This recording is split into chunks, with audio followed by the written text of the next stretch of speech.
नमस्कार साथियों, स्वागत है आपका the solutions hub YouTube channel पर। आज हम बात करेंगे एनटीए यूजीसी नेट 2020 के लिए रिसर्च एप्टीट्यूड पार्ट 2 के बारे में। पार्ट 1 और पार्ट 2 कंप्लीट होने के बाद परीक्षा में इस यूनिट से आने वाले सभी प्रश्नों को आप आसानी से हल कर पाएंगे। हायर एजुकेशन से जुड़ी प्रत्येक जानकारी के लिए हमारे चैनल को लाइक करें, सब्सक्राइब करें और बेल आइकॉन को बटन को प्रेस करें ताकि लेटेस्ट वीडियो अपडेट की जानकारी आपको समय से मिलती रहे।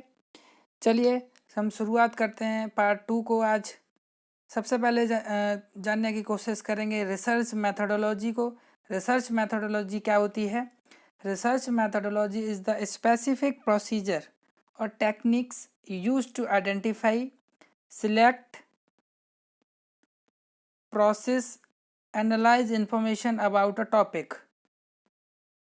Research methodology is the specific procedures और techniques, एक techniques है used to identify, select, process and analyze information about a topic, जो हमारा एक रिसर्च का टॉपिक है। इसका एक साइकिल है: perceive questions, formulate hypothesis, test hypothesis, draw conclusion and reports results. तो परसीव क्वेश्चंस में कौन से क्वेश्चंस आते हैं? रिसर्च से संबंधित प्रॉब्लम पर जो क्वेश्चंस होते हैं वो परसीव क्वेश्चंस के अंतर्गत आते हैं। फॉर्मुलेट हाइपोथेसिस, परिकल्पना यानी कि समस्या के समाधान को मानना। हाइपोथेसिस के बारे में आगे डिस्कस करेंगे हम, मतलब समस्या के समाधान को मानना। टेस्ट हाइपोथेसिस मतलब समस्या को अब हम टेस्ट करेंगे। टेस्ट हाइपोथेसिस में क्या आएगा? समस्या को टेस्ट करना। ड्रॉ कंक्लूजन, कंक्लूजन को ड्रॉ करेंगे। रिपोर्ट्स रिजल्ट्स, फाइनली हम रिपोर्ट्स यानी कि परिणाम को तैयार करेंगे। बात करते हैं व्हाट इज हाइपोथेसिस, कि हाइपोथेसिस क्या है। सबसे ज़्यादा ज़रूरी जो एग्ज़ाम में क्वेश्चन एक बनता है वो हाइपोथेसिस बहुत ज़्यादा ज़रूरी है। हाइपोथेसिस क्या होती है? Tentative solution of problem. Second, insufficient evidence. Third, can be true or false. Fourth, testable. Fifth, provide answer to problem. इसको हम एक सिंपल सी भाषा में समझें तो एक शोधकर्ता को समस्या के समाधान का पूर्ण ज्ञान नहीं होता है। जब हम रिसर्च की शुरुआत करने जा रहे होते हैं तो एक शोध करता है, मान लो हम जो एक शोध करता है, तो जब हम रिसर्च करने जा रहे हैं तो हमको शोध के बारे में यानी जो परिणाम आएगा उसके बारे में जानकारी नहीं होती है, लेकिन फिर भी हम उस समस्या का एक टेंटेटिव सॉल्यूशन मान लेते हैं कि ये होगा। ठीक है, अगर ज्ञात ही हो हमको परफेक्ट कि यही होगा तो हम उसको रिसर्च ही क्यों करेंगे? ठीक है, तो वह उसके समस्या के बारे में एक शिक्षित अनुमान लगाना चाहता है। ठीक है, जिसको परिकल्पना कहते हैं। एक टेंटेटिव सॉल्यूशन है ये हाइपोथेसिस। ठीक है, बात करते हैं टाइप्स ऑफ हाइपोथेसिस। हाइपोथेसिस के क्या प्रकार हैं? सबसे पहले देखते हैं डिस्क्रिप्टिव हाइपोथेसिस, मतलब वर्णनात्मक उपकल्पना। ये क्या होती है? Descriptive hypothesis is a statement about the existence, size, form और distribution of a variable। ठीक है, यह उपकल्पना विशेषताओं का वर्णन करने के लिए तैयार की जाती है। Second, relational hypothesis. इसमें क्या होता है? Represent the relationship between two variables, मतलब इसमें दो वेरिएबल्स के बीच के रिलेशन को दर्शाया जाता है। थर्ड है एक्सप्लेनेटरी हाइपोथेसिस, मतलब व्याख्यात्मक उपकल्पना। इसमें क्या होता है? The relationship between cause and effect is explained, मतलब इसमें दो चरों के बीच कारण और प्रभाव के संबंध की व्याख्या की जाती है। ठीक है, आइए अब बात करते हैं आगे। यहाँ से भी एक क्वेश्चन बन सकता है अल्टरनेटिव हाइपोथेसिस और नल हाइपोथेसिस। अल्टरनेटिव हाइपोथेसिस और नल हाइपोथेसिस के बीच में हम डिफरेंस जानने की कोशिश करेंगे।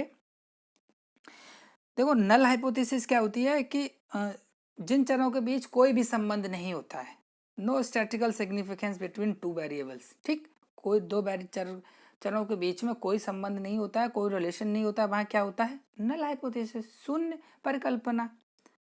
अल्टरनेटिव हाइपोथेसिस में क्या, एक रिलेशन होता है उनके बीच में, statistical significance between the two variables, मतलब दो चरों के बीच एक रिलेशन होता है। सेकंड, अल्टरनेटिव हाइपोथेसिस में क्या, researcher is trying to approve it, just opposite null hypothesis में researcher is trying to disapprove it. Okay, अब अल्टरनेटिव हाइपोथेसिस में individual has disease, null hypothesis में individual is free from disease.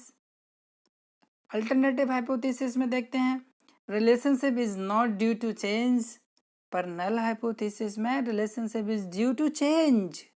Yes, alternative hypothesis, if alternative hypothesis is accepted, just इसके opposite देखेंगे कि नल hypothesis is rejected. Clear, simple सा है कि नल hypothesis में कोई दो चरों के बीच में रिलेशनशिप नहीं होती है, नल होता है, शून्य होता है, और अल्टरनेटिव में कम से कम एक रिलेशन जरूर होता है। बात करते हैं अब सबस्टेंटिव हाइपोथेसिस और स्टैटिस्टिकल हाइपोथेसिस। ये वन लाइन में ले लिया टू द पॉइंट, क्योंकि यहाँ से क्वेश्चन कभी कभी एक आध बन जाए तो बन जाए, पर आपको एक जानकारी बेसिक ओवरव्यू होना चाहिए सभी रिसर्च सभी हाइपोथेसिस का। तो सबस्टेंटिव हाइपोथेसिस में क्या होता है, expected relation between variables, variables के बीच में एक एक्सपेक्टेड रिलेशनशिप होती है, not operationalised. But statistical hypothesis में क्या होता है, ये ऑपरेशनलाइज्ड होता है, मतलब operationalised in terms of statistical parameter. ठीक, अब सिंपल हाइपोथेसिस और कॉम्प्लेक्स हाइपोथेसिस। सिंपल हाइपोथेसिस में क्या होता है, वन आई बी मतलब independent variable and one dependent variable. Okay, simple hypothesis में वन इंडिपेंडेंट वेरिएबल और वन डिपेंडेंट वेरिएबल। और कॉम्प्लेक्स में क्या होता है, टू और मोर इंडिपेंडेंट वेरिएबल और टू और more independent variable. Independent variable क्या होते हैं, समझते हैं आप? हाँ, मैं बता देता हूँ एक बार। इंडिपेंडेंट वेरिएबल होते हैं स्वतंत्र चर, वह चर होता है जिस पर प्रयोगकर्ता का नियंत्रण होता है। ठीक है, इंडिपेंडेंट वेरिएबल में जिस पर प्रयोगकर्ता का नियंत्रण होता है, यानी कि कंट्रोल होता है, जिसमें वह जैसा चाहे परिवर्तन कर सकता है। ठीक है, इसको स्टिमुलस वेरिएबल्स भी कहते हैं, उद्दीपन चर। और डिपेंडेंट वेरिएबल क्या होता है, जिसका अध्ययन तथा मापन किया जाता है आश्रित चर पूर्ण रूप से स्वतंत्र चर पर निर्भर करते हैं। ठीक है, प्रयोगकर्ता का कोई भी नियंत्रण इस पर नहीं होता। सिंपल सी भाषा समझिए, इंडिपेंडेंट वेरिएबल जिस पे रिसर्चर का कंट्रोल होता है और डिपेंडेंट वेरिएबल पर कंट्रोल नहीं होता है।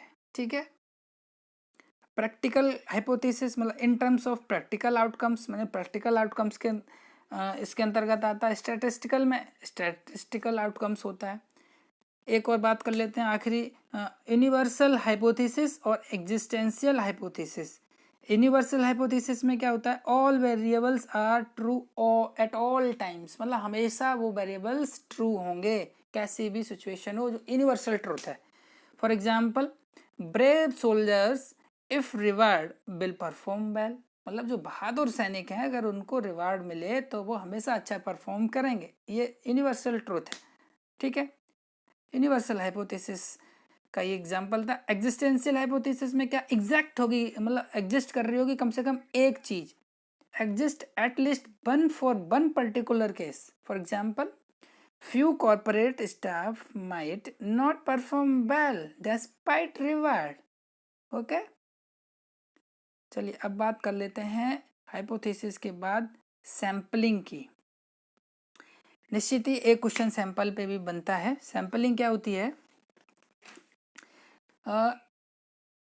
किसी भी रिसर्च में किसी का नमूना लेना। अब नमूने के अलग अलग प्रकार हो सकते हैं, एक होता है प्रोबेबिलिटी सैंपलिंग, दूसरा है नॉन प्रोबेबिलिटी सैंपलिंग। ठीक है, प्रोबेबिलिटी में क्या होती है, equal presentation for each element, मतलब जितने भी एलिमेंट हैं हमारे रिसर्च में उनको एक बराबर सबको एक प्रेजेंटेशन मिलता है। और नॉन प्रोबेबिलिटी में क्या होता है कि नॉट इक्वल चांस, मतलब इसमें इक्वल चांस नहीं होता है सैम्पलिंग के लिए। आइए बात करते हैं प्रोबेबिलिटी सैम्पलिंग। प्रोबेबिलिटी सैम्पलिंग में कौन कौन सी सैम्पलिंग आती हैं? देखिए, simple systematic sampling, stratified and cluster. ठीक है, ये इतनी सैम्पलिंग होती हैं। सिंपल सैम्पलिंग में देखो, सिंपल रैंडमाइजेशन होता है, जैसे कि सिंपली पिक्ड रैंडमली, मतलब कहीं से भी मान लो 10 लोग हैं, कहीं से भी उठा लिया, पहला उठा लिया, नौमा उठा लिया उसको, और वहाँ से उससे जानकारी करने लगे। ये सिंपली पिक्ड रैंडमली है, जो भी एक फिक्स रैंडम मतलब उठा लिया कहीं से भी। सिस्टमैटिक रैंडम में क्या होता है, एक पोजीशन फिक्स कर दी जाती है कि 1 से लेके 20 लोग हैं, उनसे हमको रिसर्च का डेटा कलेक्ट करना है। तो या तो हम हर तीसरे व्यक्ति को उठाएंगे, जैसे तीसरा, छठा, नौमा, 12, 15 ऐसे उठाएंगे, या एक मान लो चौथा पोजीशन उठाते हैं, चौथा, 8वां, 12, 16, जो भी एक मतलब फिक्स पोजीशन कर देते हैं, वो एक सिस्टमैटिक रैंडम हो जाता है। अब स्ट्रेटिफाइड रैंडम क्या होता है, population divide into in different groups, मतलब बहुत सारे ग्रुप्स में डिवाइड कर दी जाती है पॉपुलेशन को, और वहाँ से एक ग्रुप से ये ले लिया, दूसरे ग्रुप से उस मेंबर को ले लिया, मतलब वहाँ से फिर पूरे ग्रुप को न लेके एक एक व्यक्ति को लेके उसको सैम्पलिंग करते हैं। चौथा है क्लस्टर। क्लस्टर में क्या होता है, मान लो हमारे पास ये 1 2 3 4 5 6 7 8 9, ये एक मान लो ग्रुप है, मतलब लार्ज स्केल पे, तो हमने एक पहला ले लिया, यहाँ से 8वां ले लिया, तो 2 क्लस्टर ले लिए सैम्पलिंग के लिए, तो ये क्या कहलाएगी, क्लस्टरिंग। क्लस्टर मीन्स नॉर्मली होता है, हिंदी में बर्ड बोलते हैं झुंड, झुंड में से सैम्पलिंग करना। बात करते हैं नॉन प्रोबेबिलिटी सैम्पलिंग की। इसमें एक प्रकार है इसका जजमेंट सैम्पलिंग। इसमें क्या होता है, जो रिसर्चर होता है वो उसी के मतलब डिपेंड्स अपॉन ऑन जजमेंट, हमारे जजमेंट के ऊपर होता है कि हम जो लगा वो उसको ले लिया, इसको ले लिया, उसको ले लिया, इसको नहीं मेरे को लग रहा है कि ये ठीक है तो ये ले लिया। ठीक। कन्वीनियंस सैम्पलिंग, इसमें picked some people depends on your interest और कन्वीनियंस, मतलब हमको जो सुविधा लग रही है या हमारा इंटरेस्ट जो है उसके हिसाब से हमने उनको पिक्ड कर लिया सैंपल के लिए। तीसरा purposeful sampling, selected based on characteristics of a population and objective of the study, मतलब करेक्टरिस्टिक्स बेस पे हमने सैम्पलिंग की, मतलब हमको लगा कि इसकी करेक्टरिस्टिक अच्छी है, मतलब इसकी विशेषताएं अच्छी है तो ये ले लेते हैं, उसकी खराब है तो वो नहीं लेंगे, तो इस बेस को क्या कहते हैं, पर्पसफुल सैम्पलिंग, मतलब based on characteristics of a population. ठीक है। बात करते हैं कोटा सैम्पलिंग। कभी कभी ना मैं आपको बता दूं, सैम्पलिंग के नाम दे दिए जाते हैं, judgement sampling, convenience sampling, purposeful sampling, और एक दे दिया यहाँ से स्ट्रेटिफाइड सैम्पलिंग। तो बताओ ये प्रोबेबिलिटी सैम्पलिंग है या नॉन प्रोबेबिलिटी सैम्पलिंग है, ऐसे क्वेश्चन पूछ लिए जाते हैं कि प्रोबेबिलिटी सैम्पलिंग के अंदर कौन कौन सी आती हैं, तो 4 विकल्प दे दिए, नॉन प्रोबेबिलिटी के एक होगा, उनमें प्रोबेबिलिटी का पूछा गया होगा, प्रोबेबिलिटी का तो आपको वो फाइंड करता है। तो कोटा सैम्पलिंग क्या होता है, कोटा मतलब एक कोटे में डिवाइड कर हुई चीज़ को सैंपल किया था, जैसे 3% ओबीसी है, 4% एससी है, 10% वुमेन का कोटा है।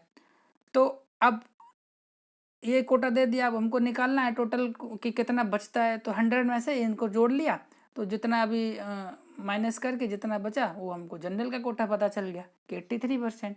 तो मतलब एक पॉपुलेशन कोटे में डिवाइड होती है, वहाँ से जब सैम्पलिंग करते हैं तो वो कोटा सैम्पलिंग कहलाती है। आखिर में हम बात करने जा रहे हैं रिसर्च रिपोर्ट फॉर्मेट की।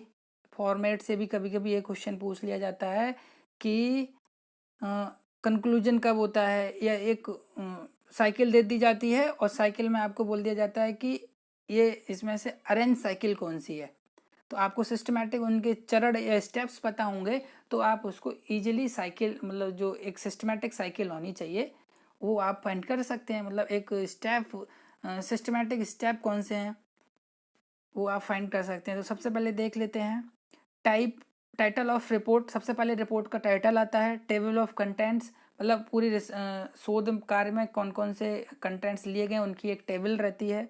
फिर एब्स्ट्रैक्ट और सिनेप्सिस, मतलब पूरे एक रिसर्च का एब्स्ट्रैक्ट होता है। ये 3 चीज़ें प्रिलिमिनरी मटेरियल में आती हैं, कभी कभी पूछ लिया जाता है कि प्रिलिमिनरी मटेरियल में कौन कौन आता है। ठीक है। चौथा है फिर इंट्रोडक्शन के बारे में लिखते हैं। लिटरेचर रिव्यू, मतलब दूसरे के जो पहले से रिसर्च हुई होती है उसका अध्ययन करते हैं और उसमें क्या चीज़ें छूट गई हैं या और उसको कितना उसमें इम्प्रूवमेंट कर सकते हैं वो नई रिसर्च में लेते हैं। ठीक है, फिर मेथोडोलॉजी, कौन कौन सी मेथोडोलॉजी यूज की हुई हैं, फिर रिजल्ट्स, फिर डिस्कशंस, कंक्लूजन्स और रिकमेंडेशंस। इंट्रोडक्शन से लेकर रिकमेंडेशंस तक ये रिसर्च का मेन पार्ट होता है। ये सारी चीज़ें फंक्शनिंग जो होती है वो इसी हिस्से में होती है।